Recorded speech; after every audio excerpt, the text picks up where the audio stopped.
अभी हाल में हम चतरा में एक बैठक जाके किया है और वहाँ घोषणा किया है कि वहाँ पर 10 सीट पर हम लड़ने का प्रयास करेंगे। लेकिन हम एनडीए में हैं, एनडीए के माध्यम से चर्चाएं चल रही है और चलाएंगे, और जो सीट मिलेगी उस सीट पर हम लोग लड़ेंगे, लेकिन चुनाव वहाँ जरूर लड़ेंगे। पनोरमा ग्रुप, जो सोचता है वो करता है। आपके अपने सपनों का आशियाना। नमस्कार, आप देख रहे हैं सिटी पोस्ट लाइव और मैं हूं आपके साथ हर्षिता प्रताप सिंह। हरियाणा विधानसभा चुनाव में भाजपा ने बड़ी जीत हासिल की है और अब एनडीए के तमाम दल अगले चुनाव की तैयारियों में जुट गए हैं। हम बात कर रहे हैं झारखंड विधानसभा चुनाव की। झारखंड विधानसभा चुनाव नजदीक है और अब उसको लेकर तमाम दलों ने अपनी अपनी तैयारी शुरू कर दी है। बात करें केंद्रीय मंत्री और हम सुप्रीमो जीतन राम मांझी की, तो उन्होंने बड़ा ऐलान कर दिया है। उन्होंने अपना बड़ा बयान देते हुए साफ कह दिया है कि झारखंड के चुनाव में 10 सीटों पर उनकी पार्टी चुनाव लड़ने वाली है। जीतन राम मांझी ने झारखंड विधानसभा चुनाव के लिए ये बड़ा ऐलान कर दिया है और 10 सीटों पर चुनाव लड़ने की बात कही है। इस मुद्दे को लेकर जीतन राम मांझी क्या कुछ कह रहे थे, पहले आप वो सुने। अभी हाल में हम चतरा में एक बैठक जाके किया है और वहाँ घोषणा किया है कि वहाँ पर 10 सीट पर हम लड़ने का प्रयास करेंगे।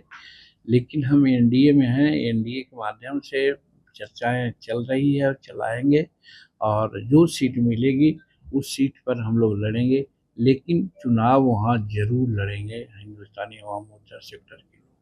प्रधानमंत्री मोदी ने कहा है कि कांग्रेस मुसलमानों को डरा कर राजनीति करती है, हिंदुओं को बांटने की कोशिश करती है।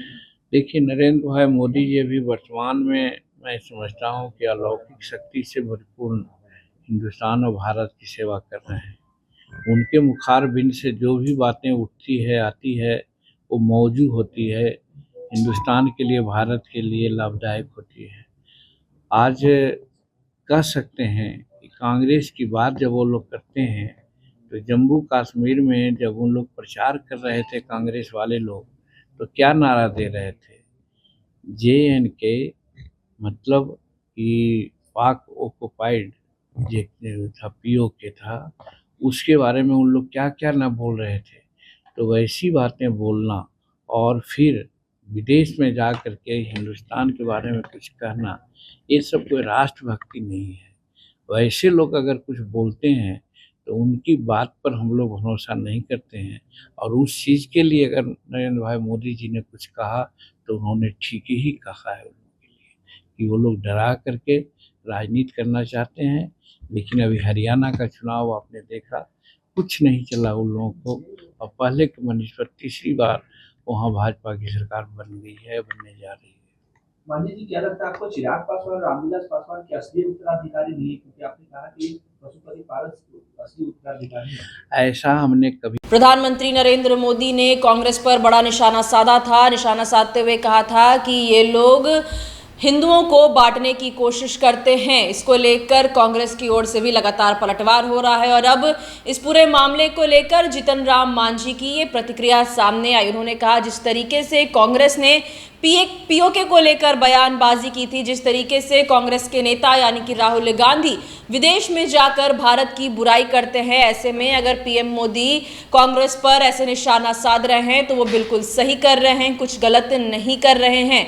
साथ ही साथ उन्होंने झारखंड विधानसभा चुनाव को लेकर भी ये बड़ा बयान दे दिया है। अभी अभी जम्मू कश्मीर में और हरियाणा में चुनाव संपन्न हुए हैं, रिजल्ट सामने आ गया है। जहां जम्मू एंड कश्मीर में INDIA गठबंधन ने बढ़त हासिल की, तो वहीं भाजपा ने हरियाणा चुनाव में जीत हासिल की और अब झारखंड विधानसभा चुनाव नजदीक है, जिसके लिए लगता है तैयारियां अब पूरी तरीके से शुरू हो गई हैं।